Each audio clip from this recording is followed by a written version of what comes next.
raising bouts. On courage you never felt. Draw water from my well. I'm purified. Burning on my brain, it's chemical. Never been afraid, I'm terrified now. I used to fear as an antidote. Gotta raise my blade up, gotta raise a break, break, break the fetters and the chains. I see my mind's eye blind to the days. Take, take what they never give away. I found the peace at the price of the pain. Dead eyes go blind in a million sockets. This life's unkind and she's killing the softest. Can't sleep at night cause the voices are talking about something I wrote. I'm clutching my throat, gasping for air. I won't choke, I can't bleed, I can't die, I won't scream if I lose everything. Don't follow the flesh, approve of decrypt a bloody knuckle till I break out the sarcophagus. This terror wears in bouts. On courage you never felt. Draw water from my well. I'm purified. Burning on my brain, it's chemical. Never been afraid, I'm terrified now. I used to fear as an antidote. Gotta raise my blade up, gotta raise a break, break, break the fetters and the chains. I see my mind's eye blind to the days. Take, take what they never give away. I find the peace at the price of the pain.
And we're live. Hello to all you BC WrestlePod nerds out there, and welcome. It's been a while, but we are back at it with the Biconic Review of Honor, aka the Bro, your weekly review, Ring of Honor review here at the BC WrestlePod YouTube, Twitch podcasting network syndicate conglomeration. I am your host, Mikey, and joining me as always, and I cannot do this show without him, Mr. CM Pumpkin Pie himself, Jesse. Welcome back. Hi. After we had a short little holiday break there. I hope you enjoyed your holiday, Mikey. I did too. And I didn't get to say it face to face, but you and Adolfo 2 weeks ago held it down very beautifully. It was not chaotic, absolutely whatsoever. Oh no, we're not two chaos goblins, so dramatically looks to the side. Just kidding. No, you two did a really good job, and I really enjoyed watching it on the playback. But me and Jesse are back for this week, and then we won't be here next week, but that's okay. I'm telling you, man, December just has so many things going on wrestling. Everything at once. And holidays. Everything's urgent and everything's important. It really is. I was about to say something that wasn't urgent is the build to Final Battle, but you know what? We still got 2 weeks until Final Battle, so just like any other promotion, they'll probably throw the rest of the card on next week and then the day before, as we tend to get, at least from the last couple of pay-per-views from Ring of Honor. And we'll talk about those matches towards the tail end, but we do have an episode to review. But before we get into all of that, some quick intros quick intro, housekeeping, whatever you want to call it. Follow us all over the social media, because if you enjoy these shenanigans, you should check out the shenanigans on the social media. That also include anytime it's just like, there's a lot of wrestling and I don't have time to watch it. Thankfully, the social media's got you with all the recasts we've been doing for the last 2 months or so, where we're just like, here's what happened on the show. It's been really fantastic. And you can follow us on Facebook, Instagram, Twitter /X. We are looking at going on Blue Sky as well. We have a TikTok. You can download the Next Level app to find anything and everything we're on in one convenient place for you. Of course, we have YouTube and Twitch as well. So give us a like, give us a follow, drop some comments below. And of course, we also have merchandise. Check out the link in the description of this particular video below to our spring t-shirt. It is cold. It is perfectly for sweater weather and long turtlenecks, a la Christian Cage. Tactical turtlenecks. Tactical turtlenecks, as we call them here. But I am done with all of that goodness. So now we are finished. Let us get into Honor Club episode 93. So we have a little bit of a cold open because we are greeted with, surprisingly, our New Japan Strong Openweight Tag Team Champions, the Grizzled Young Vets. Yeah. I'm like, Ooh. I feel like, what? I was like, Ooh. I feel like we've been missing you guys, like on and off. What is happening? But anyways, so they do the cold open. They talk about, the rules about being a professional wrestler, especially being backstage. And one of the rules that is very disrespectful is that they go up to these poor backstage hands and they chastise one of them for eating cake. I have never felt a British person yelling at me more than I did when they used the term biscuits. I'm like, oh God, it's British. But this poor backstage hand. Segment more if I knew who they were. That's the thing. So I know who GYV are. They've been in the independents. They were in NXT for a little bit. Then they left NXT. I thought they got signed with AEW because they've been popping up here and there in AEW, but I guess not. But, they're also now involved in New Japan. Wrestling is a whole entire vortex, but they're here. They chastise this poor backstage hand who just wanted to eat cake. And it's, GYV says it's very disrespectful to the business to do so. And then we get our intro. I'm like, I did not know this was how we're going to start the show. I love GYV, but what are you boys doing here? Like, what is going on?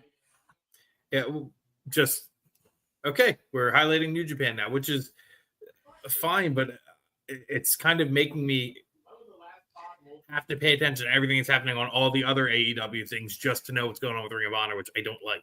See, and I have a theory. I think we are getting a mishmash of all these different things happening because we also, on top of Final Battle, we also have to build towards Wrestle Dynasty 2, which is happening in January. I'm excited for the show because it incorporates a whole bunch of different promotions together, which, shout out, just a preview of that review. It's going to be our biggest review yet because we're probably going to get like all the, or at least one of each host from each of the brands represented in Wrestle Dynasty in there. It's going to be a big review, but yeah, I'm just like, I know you got Wrestle Dynasty, but we got Final Battle in 2 weeks. Let's focus on that, and you can bring them in later. So frustrating. But after this little segment, Ian and Caprice then give us our regular, welcoming to the episode, run down the card for us a little bit. And then we get into our first match, which sees, join the Dark Order, Alex Reynolds taking on the wrestler himself, Katsuyori Shibata. I'm mad because I like Alex Reynolds. I love me Shibata. This, again, I enjoyed this match, but why? Like, what is, like, that's what a lot of this night was. I'm just like, why? I'm like, don't get me wrong. I love the people that we're seeing. These matches are great, but you're building to Final Battle, and outside of one actual segment, we've been getting the matches built for Final Battle through like pre-tape video vignettes and everything, not even in-ring stuff. I'm like, what is going on? But again, our opening bout is Alex Reynolds of the Dark Order with Evo Uno on the ringside taking on Katsuyori Shibata. I personally love this match. I think Alex Reynolds is fantastic. I am biased as all heck because I love Shibata to death. And to no surprise, via the penalty kick, Katsuyori Shibata does pick up the victory here. Jesse, this was our opening bout for this episode, Honor Club episode 93. What did you think about the match and any other thoughts that you have? The match itself was fine. It didn't blow me away, but it wasn't a bad match. It's just I have to suspend my want for a story and a thread line to go through the whole night every time we watch this anymore. It's getting...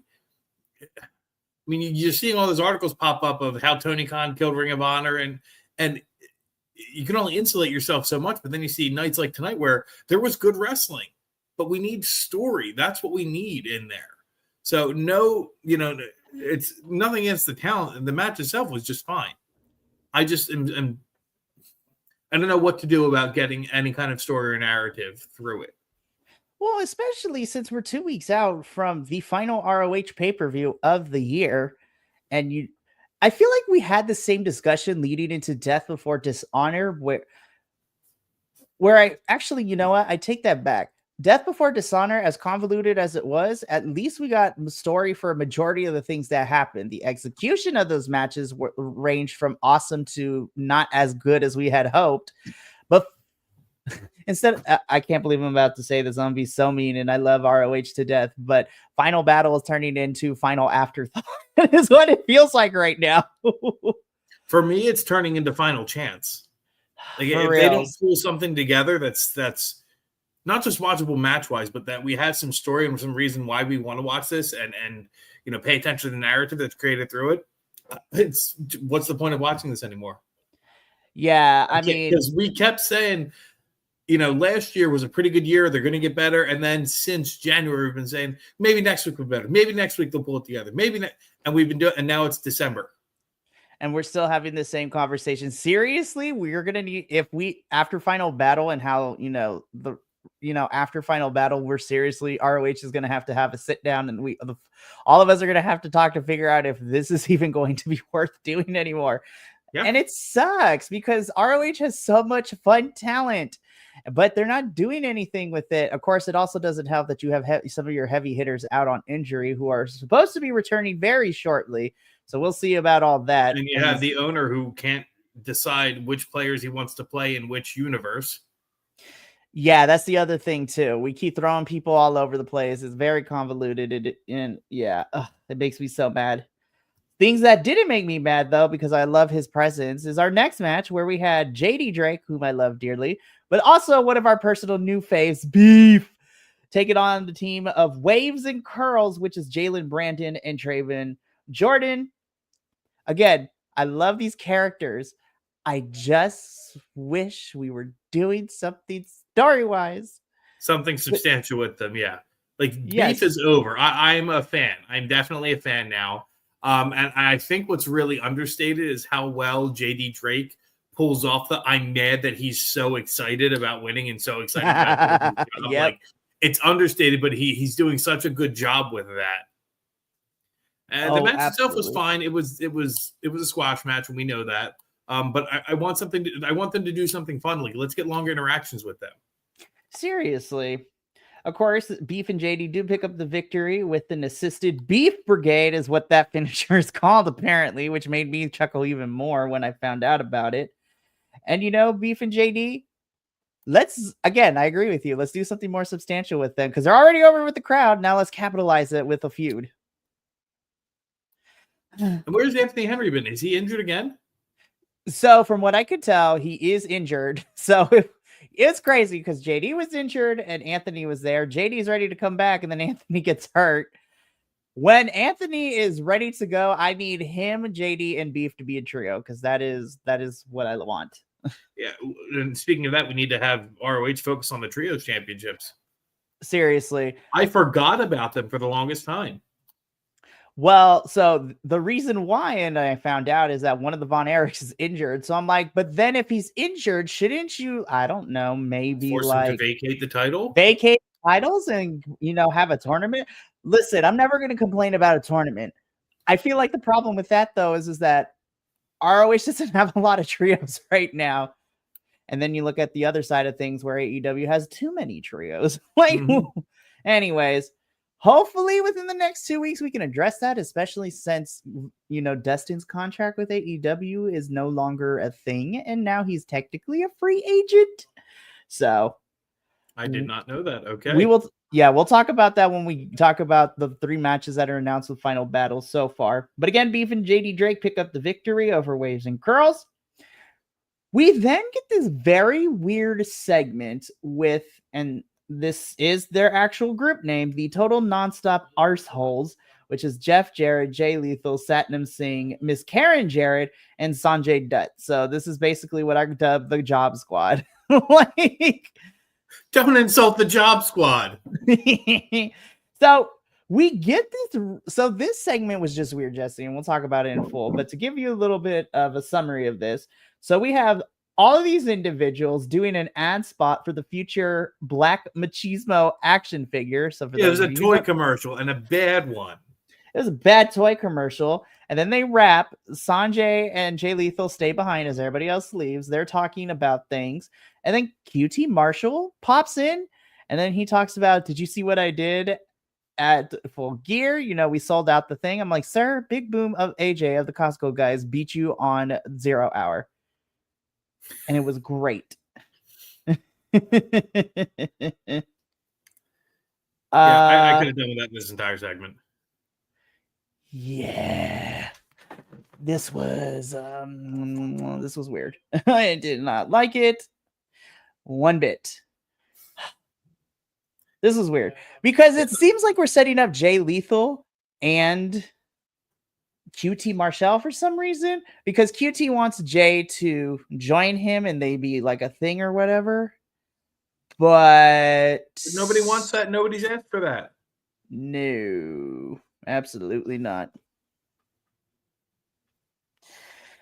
So we move on from this because I was like, this was weird. This went for too long. It seems we're going to be doing something with QT and Jay. Like Jay Lethal is now in Ring of Honor, I guess now, which I'm not upset about, but I'm like, this was the weirdest way to announce that. Yep. Anyways, so next we get into one of the matches I really enjoyed for this evening. This was, now newly minted Shane Taylor Promotions, Trish Adora taking on Rachel Ellering. This was probably one of my 2 favorite matches of the whole episode. This was fantastic.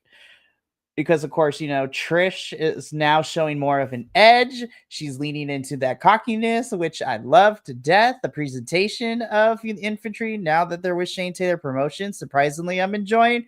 And, of course, you have Rachel Ellering, who is a staple of ROH right now, the women's division, and someone who we love dearly here at the Bro.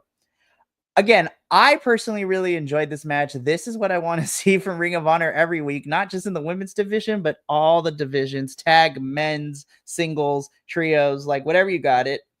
And Trish Adora pulls the victory out against Rachel Ellering after hitting her with the Lariat Tubman a second time, because the first one didn't go through all the way, so she needed to double check that and make sure she got it all the way through. And Trish Adora picks up the victory. Jesse, Trish versus Rachel. What did you think? I'm tired of Rachel Ellering losing. That's very true. Aside from that, I thought it was a great match. I think Rachel Ellering's got 1 or 2 wins this entire year, which is frustrating. But it was a good match, and it was nice to see Trish Adora actually get to wrestle. That is very true as well. And again, for me personally, I love the shift in her character because it's more cocky, and I kind of like that. She's more confident in herself, and I love it. We'll talk about the boys in a little bit because I was very upset with the result of that one. Just saying. Anyways.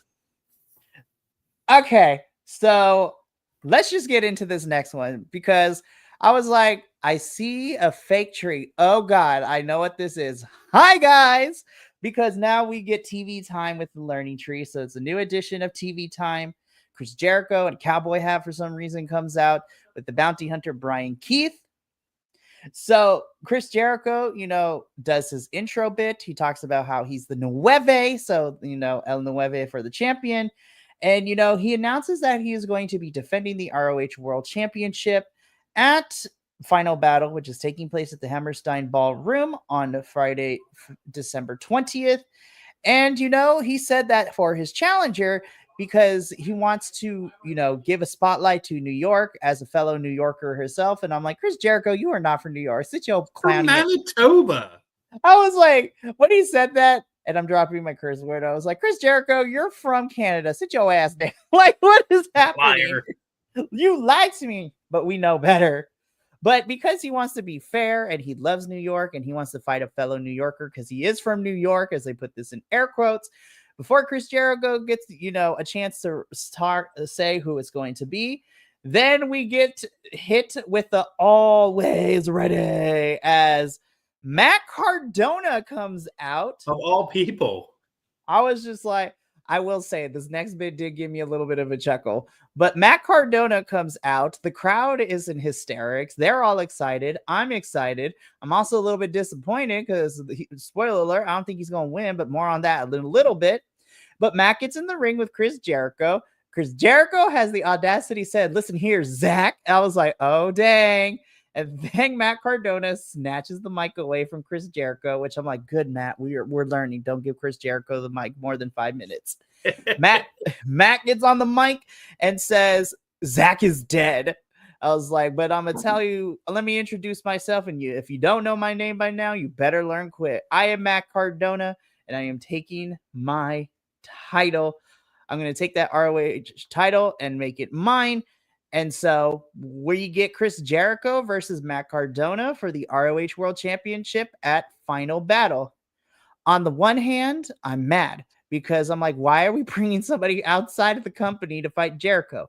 On the other hand, Matt Cardona post WWE is probably in the prime of his career. And of course, me and Andrew get to see him more because he is also very heavy, in GCW, which, by the way, if y'all haven't, go check out a GCW show. It's fantastic.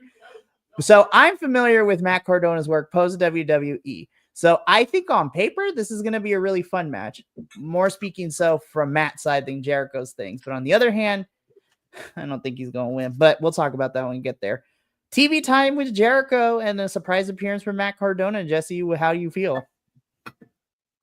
I think it's going to be a really good match. I don't think Matt Cardona is going to win, but I do think it's going to be a really good match because he's proven himself over and over again. He's an excellent worker.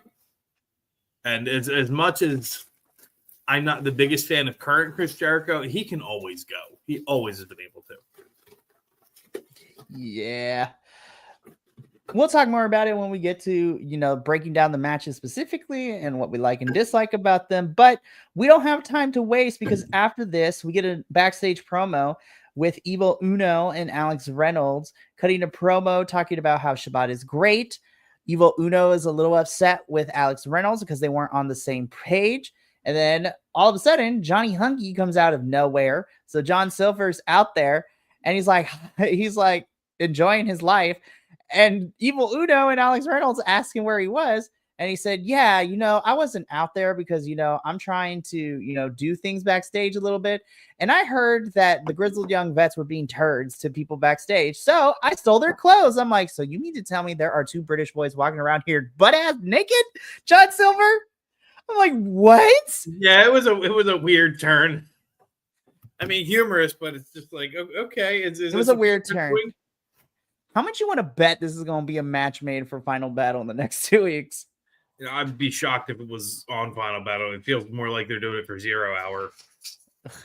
Which makes me mad because while this story came out of nowhere and it's kind of stupid on paper, GYV and Dark Order actually is going to bang because those two tag teams are really good. So I like Dark Order. I don't know. I haven't seen Grizzly Young Veterans. That's very fair. I hope if they are part of Final Battle, I just want them to do very well because I don't want to hype people. I don't want to hype these guys up and then people be disappointed by them because I love them to death. But that's neither here nor there. Speaking of tag team action, this is what we get next. We get Gates of Agony, which is Bishop Khan and Toa Leona taking on our new makeshift tag team for the foreseeable future of, Griff Garrison, one half of the Mama's Boys, and, Preston Vance, formerly of LFI. So I'm actually going to agree with Andrew here. I kind of, at first I didn't like Griff and Preston together because I was like, great, now we're just throwing two singles guys because we got nothing else for them to do. I think this is the third time we see them wrestle as a tag team. And I kind of with it. Oh, okay, second. But I kind of with Andrew here, I'm like, you know what? Until we get the situation with Cole Carter and Maria Kanellis, which shout out to Maria because her tumor is officially gone and it is non-cancerous. So we clap for that here in this household. So we love that. But yeah, until Cole Carter and Maria Kanellis come back, I'm kind of here for Preston and Griff, honestly. I was like, you know what? I could kind of dig this. As far as the match itself, I figured Preston and Griff weren't going to win. Literally, the Gates of Agony have 200 plus pounds on them. But I thought this was a fun match. At least we are using people in ROH for these tag team matches. I will give this match credit for that. But outside of it, you know, Preston and Griff do the typical thing where they kind of get the advantage about halfway through the match, and then they absolutely get trounced by Gates of Agony towards the later half of this match. But I thought I enjoyed myself. I had a great time. If I had it was okay. It felt like an extended squash match. It felt like as soon as the tide had turned and Gates of Agony was on top, we knew that was going to be the ending. That is very fair. Gates of Agony do pick up the victory here by hitting the Open the Gates, their finisher.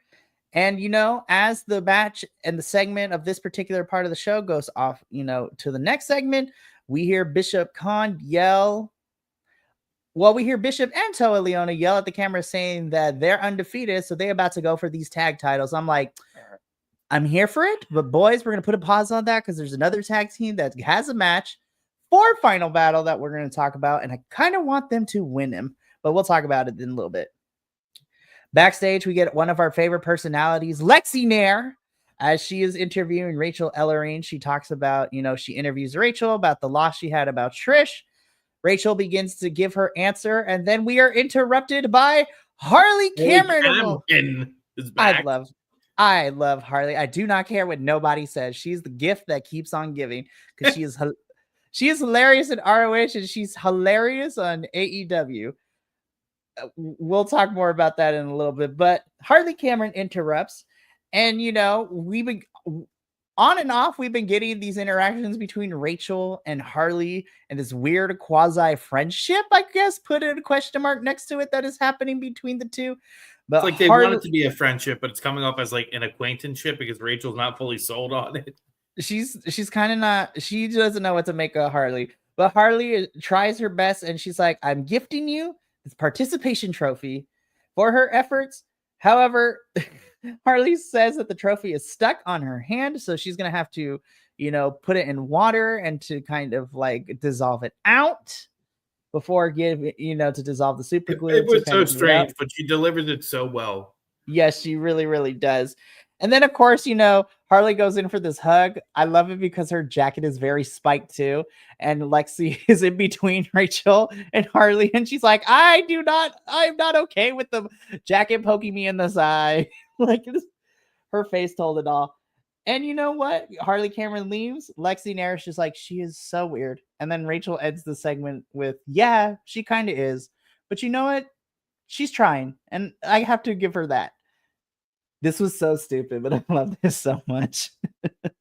But the good kind of stupid. Exactly. But speaking of good things, even though this match didn't last too long, I also really enjoyed this match. Billy Starks versus Lady Frost. I'm like, I love this. I just wish it wasn't so short. So for me with it, I'm in like a weird place because it was my match of the night. Yeah, but I wanted more from it. Like if they would have given the time, it would have been so much better. Yeah, that's my biggest complaint with this. I'm like, why is it so short? But yeah, Billy is just over everything that is happening with Athena and the women's division and that championship right now.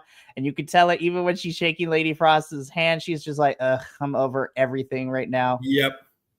And so again, I have to agree with you in a weird way. This is also my match of the night. I just wish it wasn't so short. I'm like, we could have gotten like 15 minutes of these two because we know Billy can go. We have seen Lady Frost go. They both can go. They should have gotten more time, but whatever. We had a fill this episode with another throwback match, which we're gonna skip because I don't want to talk about that. Take the 18 minutes away from that and give it to Billy and Lady Frost. For reals. Of course, Billy Starks does pick up the victory here with a stacked pin out of nowhere. And she beat Lady Frost, but not in a weird, like a crazy decisive win. It's like, all right, I got a surprise. And then I'm done with this. I'm just going to roll you up now. Yeah. I think my favorite part was there's a part where Lady Frost is doing a lot of her like acrobatic gymnastic stuff, and Billy's just watching her do it. Like, I'm not wasting any energy to keep up with you on this. I'll just wait till you're done and then attack you. Billy Starks is giving me, it's like I work at Hot Topic because this was the only job that would hire me for the summer vibes. This is like the summer job that Billy did not want, but here she is. Yeah. Pretty accurate. I love both of these women. I thought this was a fantastic match. Just wish it was a little bit longer. Then we get a vignette that recaps the feud between the Sons of Texas, which is Sammy Guevara and the Natural Dustin Rhodes, and the Righteous, who we love dearly here. And after we get this recap, we get an announcement that at Final Battle, the ROH Tag Team Championships are on the line. The Sons of Texas will be defending the titles against the Righteous in a Texas Bull Rope match. So I'm like, this is an interesting stipulation. Spoiler alert, I'm pulling for the Righteous so hard here. Absolutely. I hope they win. And, I really do, but we'll talk about that in a little bit.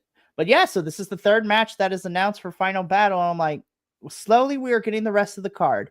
We're probably going to get the majority of it the day before, but that's okay.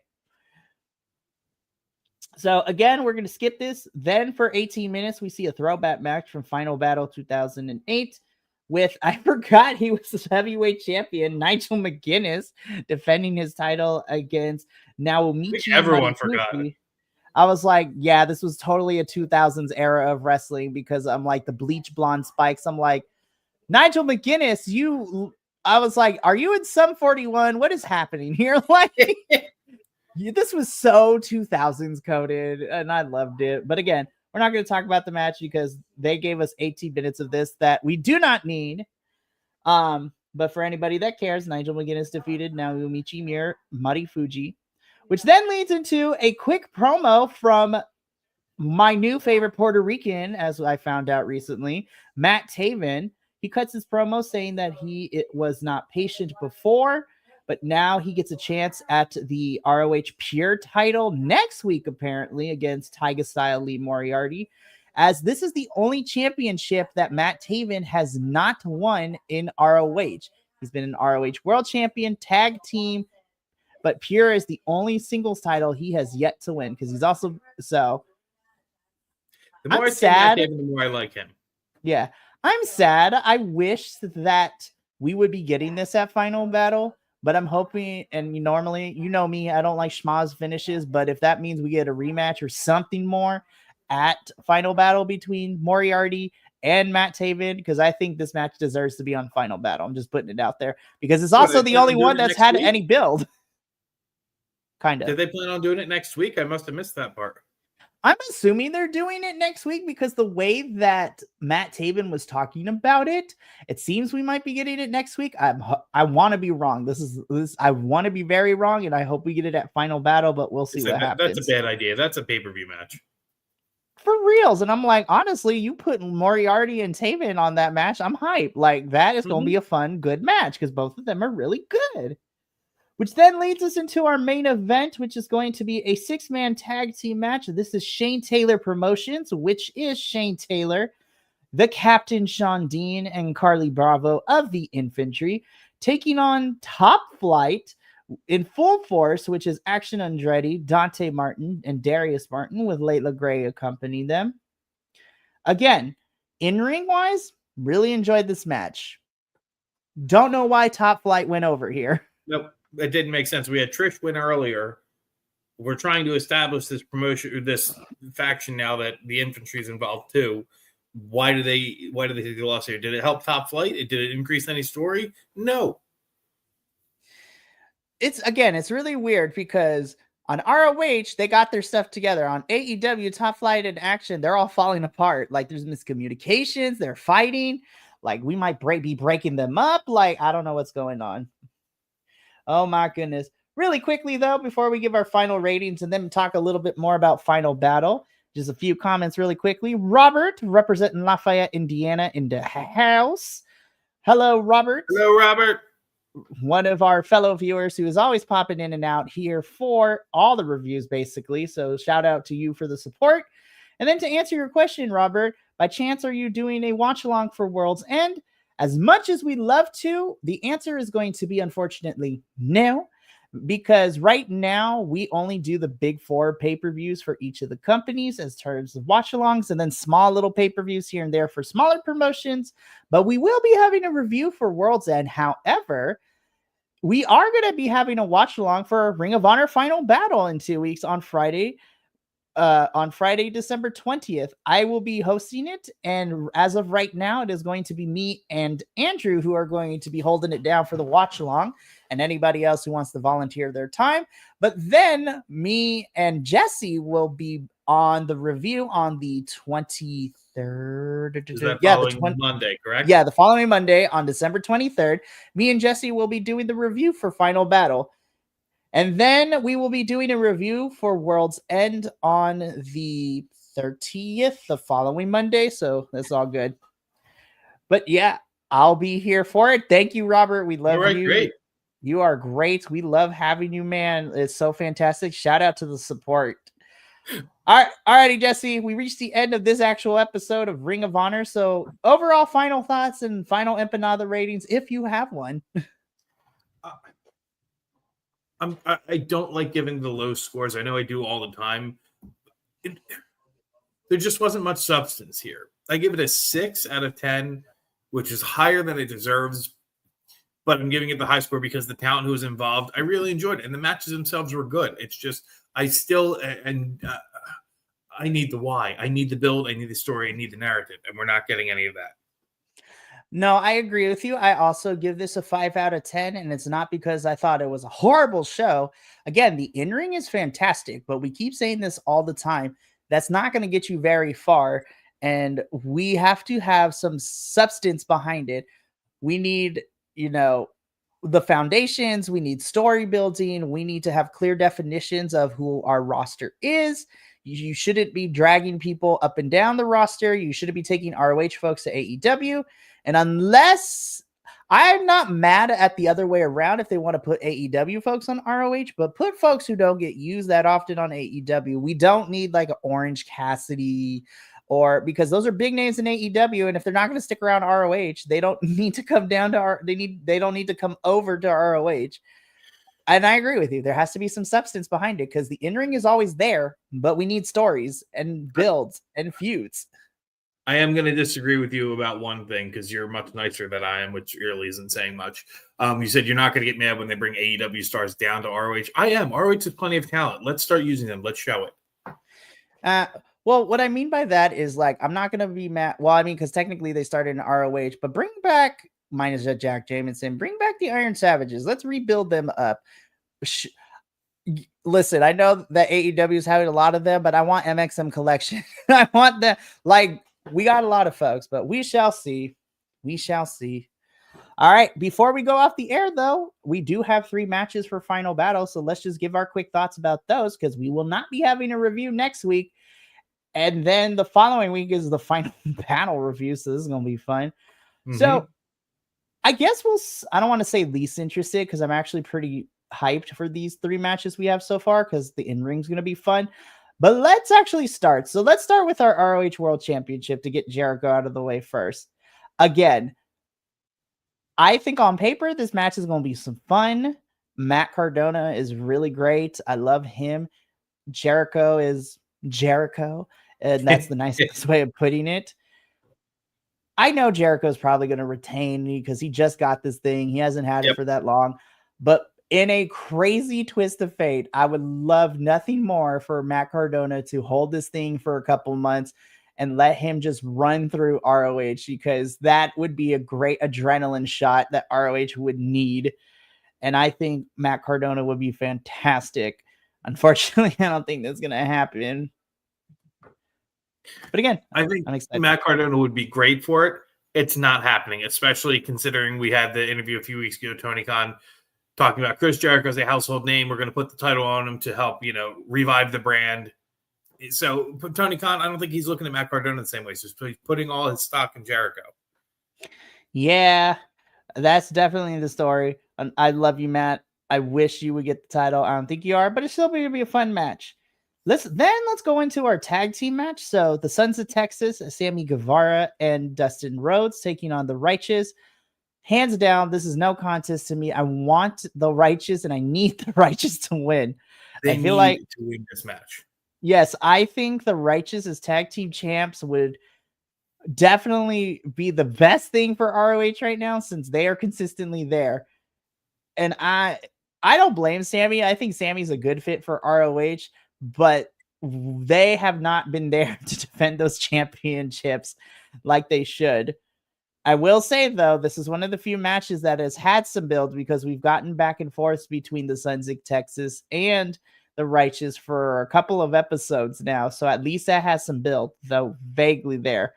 And in a Texas Bull Rope match, I feel that the Righteous need to win this one, especially if Dustin is no longer contractually contracted to AEW and ROH, and now that he's a free agent, I think it's time for him to drop the drop the belts to the Righteous.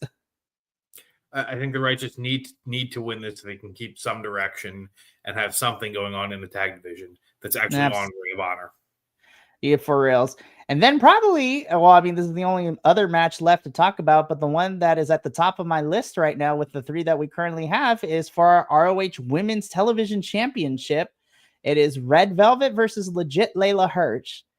This one's tough because I love both of these women. I think Red has been a lot of fun as champion. She's had some title defenses here. She had that program with Diamante.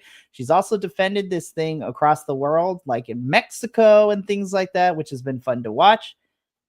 I don't care if I'm wrong on this, but I am pulling for Miss Legit Layla Hirsch. I want to see Layla win this title, and I think Layla will be a fantastic champion for ROH right now. I'd be fine with either. I think Layla has certainly earned a title. I don't think Red's done anything to lose their title. I feel like we need to revisit her and Billy because we never got a rematch in there. Yeah, one more time. But I need to see more presence on the program. Yeah, that's very true. Because her feud with Diamante was on and off for we got the 3 matches, but we would get 1 match and we wait 3 weeks for something, and then we waited 2 weeks. It's so inconsistent. It's very unfortunate. Well, and then I guess the last thing we could talk about is that today ROH dropped that one of the matches that is occurring on this upcoming week's episode is the Fatal 4-Way qualifier to see who is going to be representing Ring of Honor at Wrestle Dynasty in the first ever International Women's Cup. So next week, it is going to be a Fatal 4-Way of Athena versus Billy Starks versus Red Velvet versus Legit Layla Hirsch. I don't care what the other matches are. This is the most anticipated match I'm looking at for next week. I'm hoping these women get the main event slot. Give these women 20 minutes. Let them burn the house down. I'm excited for this match. I'm going to try and find a way to watch it because I know it's not going to be on ROH. But what I want to see is it? It is. Yeah, oh, okay. It's good. It's going to be on Ring of Honor's episode next week. Oh, well, that's good news. What I do want to see come out of it, which Mike, you and I had talked about briefly offline before we started, was there needs to be some kind of thread build for the title. So we know that there is certain animosity building between Athena and with Billy Starks. We need to have something happen between the two of them during the match, which causes, neither one of them to lose, but neither one of them to take the pin.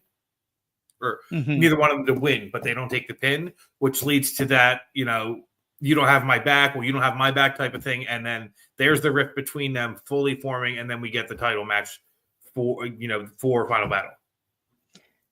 Absolutely. Well, and that's going to bring us to the end of this episode of the Bro. Jesse, it was really nice. I have missed you. I know it's been a busy couple of weeks, but I'm glad we got to be able to come together. So thank you for being here tonight. Thank you for having me. I know it's been busy, but this is, December is the busy time of year. And it absolutely is. As I previously mentioned at the beginning of this show, there will be no review for Ring of Honor next week, as again, as Jesse stated, December is really busy, and I will admit it is on my end of things. And I just figured that it would be easier because as we are preparing, so there will be no formal Ring of Honor review next Friday. But then 2 days later, starting Sunday, December 15th, is going to be a special cavalcade of reviews as we enter our end of 2024 episodes. So everything kicks off Sunday, December 15th with our big end of 2024 podcast episode where we talk about the good, the bad, and the downright ugly of 2024 in professional wrestling. It's going to be such a fun episode. We're all going to give our picks. Each of us have decided what we thought was our best and worst of 2024. And we're going to have good conversations and rip each other to shreds of why that person is absolutely wrong. I'm really hyped. This is going to be fun. But that is going to be it. We are going to fight. And then you can catch the ROH crew back in 2 weeks for the final battle watch along and review a couple days after that. So we shall see what comes of that. But from myself and Jesse, thank you so much for being here this evening. And from the rest of the BC Wrestle Pod family, remember, take care of yourself, love one another, stay iconic, and more importantly than anything, you always deserve to finish your story. We'll catch you later. But until then, sayonara, adios, and take care of yourselves.